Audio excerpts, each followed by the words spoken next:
जित बे इज्जत उस्ताद थिए उन देश में कंहिंजो दाद थिए।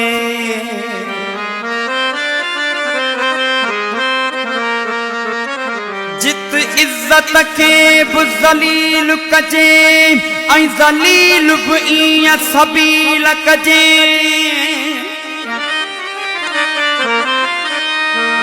इज्जत जो जनारो जग ॾिसे ऐं क़बूल न को बि दलील कजे। जित मुंसिफ़ी जलाद थिए उन देश में कंहिंजो दाद थिए। जा धरती जन खे पाले थी सासूरन में खुद जाले थी। जा धरती जन खे पाले थी सासूरन में खुद जाले थी। ऐं वाग धणी खुद वाग ॾिए धारन खे पंहिंजा था कढिए। हर रोज नओं बगदाद थिए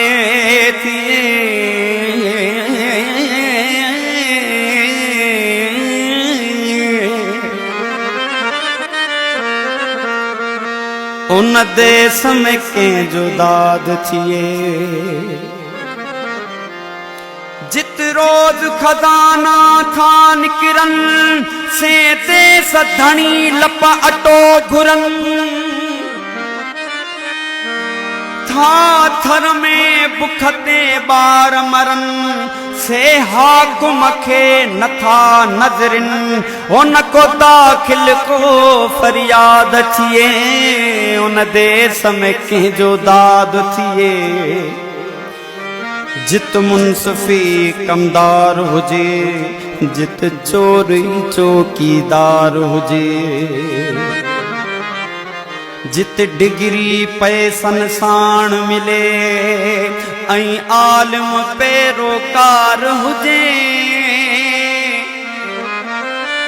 पैदान दिन आज़ाद थिए उन देश में कंहिंजो दाद थिए। पंहिंजा ई बचा ऐं पंहिंजो घर जित जाम खजाना मालो ज़र जो चोर जी अख में खुट के पियो घर धणी बि थी पए चोर अगर। सो घर न कीअं बर्बाद थिए उन देश में कंहिंजो दाद थिए। उस्ताद चरिया थो छे हो करी उस्ताद चरिया थो छे हो करी। पयो लठूं खाइण लाइ निकिरी। उस्ताद चरिया थो छे हो करी पयो लठूं खाइण लाइ निकिरी। जित ॾोह टिबाई वाजिब वा तूं उते पयो इंसाफ़ घुरी।